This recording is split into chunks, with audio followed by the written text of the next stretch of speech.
ইরানে টানা সপ্তম রাতে যুক্তরাষ্ট্রের হামলা। যুক্তরাষ্ট্রের মিত্রদের উপর ইরানের পাল্টা হামলা। কানাডার উপর শুল্ক বাড়ানোর হুঁশিয়ারি ট্রাম্পের।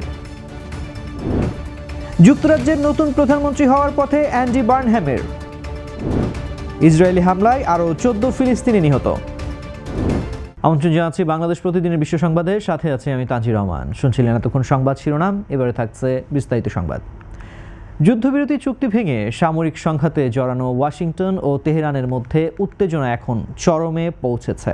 গতকাল শুক্রবার রাতেও ড্রোন, যুদ্ধবিমান ও যুদ্ধ জাহাজ ব্যবহার করে ইরানের বিভিন্ন সামরিক ও কৌশলগত অবকাঠামো এবং হরমুজ প্রণালীর তীরবর্তী অঞ্চলে ব্যাপক বিমান হামলা চালিয়েছে যুক্তরাষ্ট্রের সেন্ট্রাল কমান্ড সেন্টকম।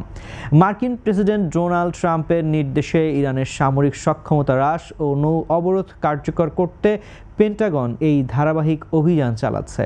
এই হামলায় ইরানের কৌশলগতভাবে গুরুত্বপূর্ণ হরমুজগান প্রদেশে অন্তত 3 জন বেসামরিক নাগরিক নিহত এবং 8 জন আহত হয়েছেন। পাশাপাশি বিভিন্ন সেতু, সড়ক ও টানেল ক্ষতিগ্রস্ত হয়েছে। এদিকে হরমুজ প্রণালীতে মার্কিন মেরিন সেনারা একটি তেলবাহী ট্যাঙ্কার নিজেদের নিয়ন্ত্রণে নিয়েছে এবং লোহিত সাগরের বাব আল মানদের প্রণালীতেও জাহাজ আটকের ঘটনায় বৈশ্বিক জ্বালানি ও নৌ বাণিজ্যের নিরাপত্তা নিয়ে তীব্র উদ্বেগ দেখা দিয়েছে।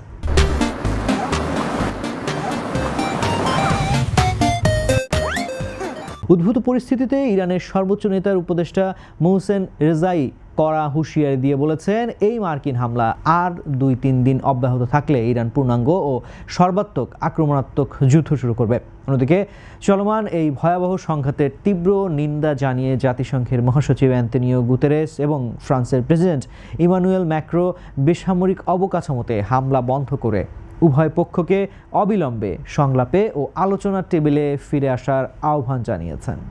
চলমান সামরিক সংঘাতের জেরে ক্ষুব্ধ ইরান মার্কিন আগ্রাসনের জবাবে মধ্যপ্রাচ্য জুড়ে অবস্থিত আমেরিকার বিভিন্ন সামরিক ঘাঁটি ও তাদের উপসাগরীয় মিত্র দেশগুলোতে ব্যাপক ড্রোন ও ক্ষেপণাস্ত্র হামলা চালিয়েছে। ইরানের ইসলামী বিপ্লবী গার্ড বাহিনী আইআরজিসি অপারেশন নাসর 2 এর আওতায় বাহরাইনে অবস্থিত মার্কিন বাহিনীর প্রধান এআই ডেটা সেন্টার এবং একটি ড্রোন বোট ডিপো গুড়িয়ে দেওয়ার দাবি করেছে।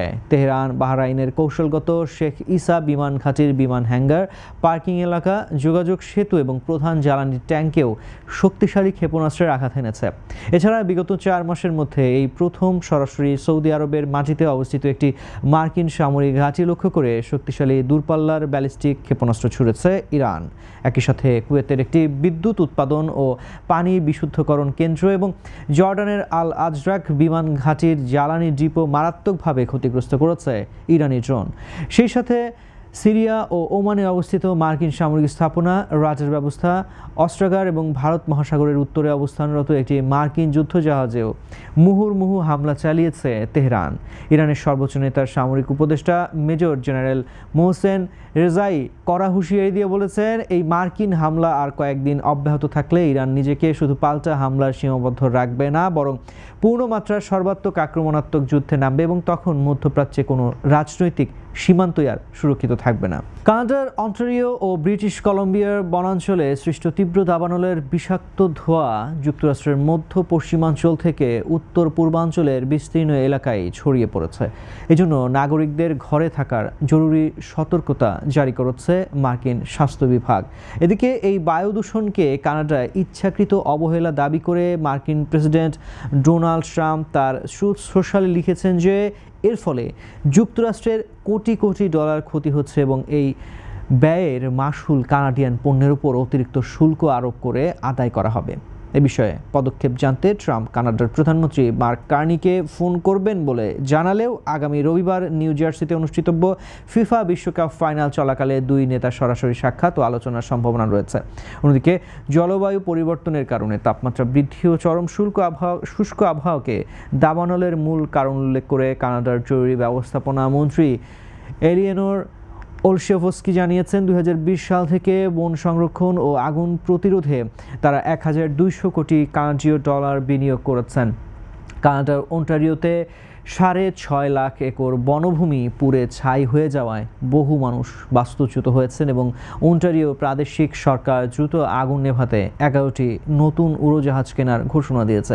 তবে খোদ মার্কিন যুক্তরাষ্ট্রেও এবছর দাবানল পরিস্থিতি অত্যন্ত গুরুতর রূপ নিয়েছে, যেখানে ন্যাশনাল ইন্টেলিজেন্সি ফায়ার সেন্টারের তথ্য অনুযায়ী এ পর্যন্ত প্রায় 37 লাখ একর জমি পুড়ে গেছে। যুক্তরাজ্যের ক্ষমতাসীন লেবার পার্টির বিশেষ সম্মেলনে আনুষ্ঠানিকভাবে নতুন দলীয় নেতা নির্বাচিত হয়েছেন গ্রেটার ম্যানচেস্টারের সাবেক জনপ্রিয় মেয়র অ্যান্ডি বার্নহ্যাম।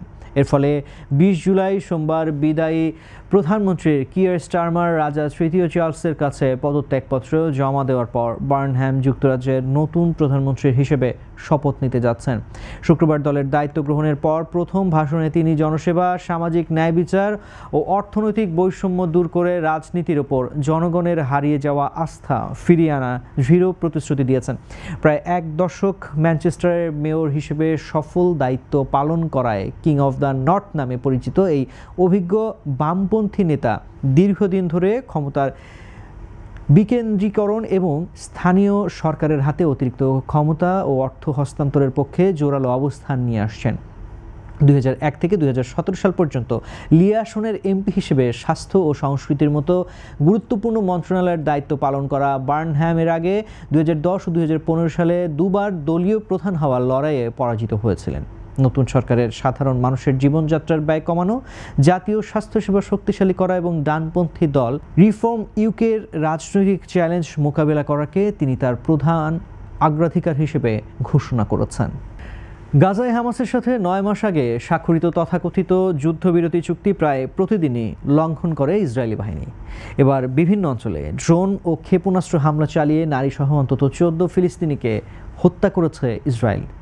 17 জুলাই শুক্রবার মধ্য গাজার নুসেইরাত শরণার্থী শিবিরে আল বালাতা বাজার এলাকায় এটি জানাজার মিছিলে ইসরায়েলের ড্রোন সরাসরি আঘাত হানলে 8 জন নিহত এবং অন্তত 20 জন আহত হন। স্থানীয় আহমদ ইয়াসিন মসজিদের সামনে সকালে নিহত এক ফিলিস্তিনির জানাজায় অংশ নিতে জড়ো হওয়া মানুষদের ওপর এই বর্বরোচিত হামলা চালানো হয়।